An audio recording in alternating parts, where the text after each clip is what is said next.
Is your Dyson HD01 not turning on? We're Kelatos IT, experts in technical repairs. We pick up your device right from your door, run a free diagnostic and send you a quote before any repair. No calls, no travel needed. We're located at Calle Joaquin Maria Lopez 26, in Madrid. Link in the description. A Dyson not turning on could be due to a faulty power cable or internal components failing.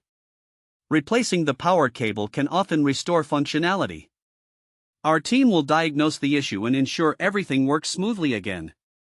If you don't want to risk it yourself, at Kelatos we pick up, fix and deliver right back to your door anywhere.